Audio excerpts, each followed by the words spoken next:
Hey, what's up, FTN? Today's word of the week is evaluate. So as I record this, it is January 1st, and I want to give you a rhythm that can be really helpful for evaluating your past year and looking into a plan for what you want to do in the upcoming year.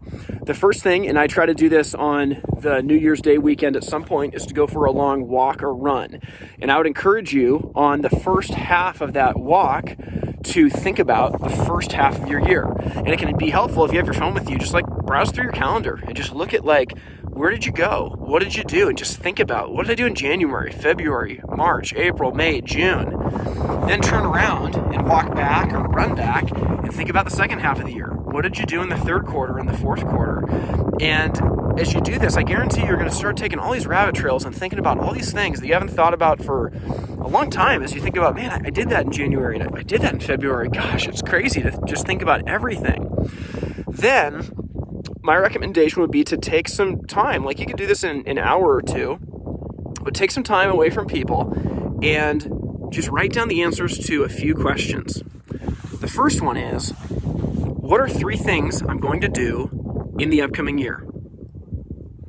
The second thing is, what are 3 things I'm going to stop in the upcoming year?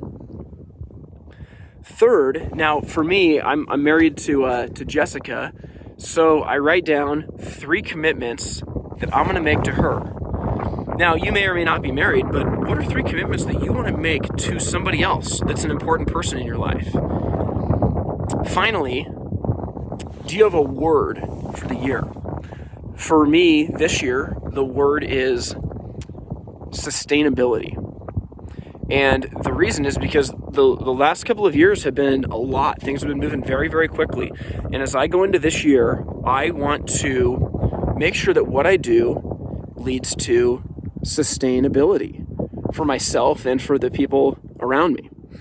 Finally, I would recommend thinking about a quote or a phrase for the year. And mine for this year is actually something that Tim Rethlake said on Bradley Hartman's podcast years ago. And he said, if you're going to pick up one end of the stick, you have to pick up the other as well. And to me, that's what sustainability is. If I'm going to jump into a new initiative, that's picking up one half of the stick. That's great. But what am I going to do to set things right in my personal life or with my family to make sure it's sustainable? That's me picking up the other end of the stick. So if you can do those things, again, put them on a piece of paper and just look at it every quarter or so, you're going to have a word for the year. You're going to have 3 things that you want to do, 3 things that you're going to stop, 3 commitments to somebody that you care deeply about, and finally, a word for the year in a phrase or a quote for the year.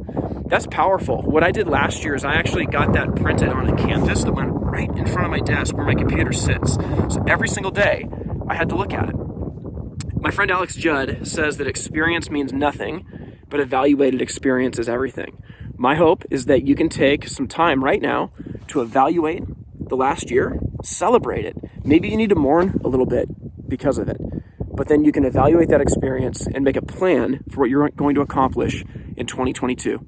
Hope you have an amazing rest of the week. And in the comments, go ahead and put a thought with what one thing that you want to accomplish or something that this video made you think about. Hope you have a great rest of the day.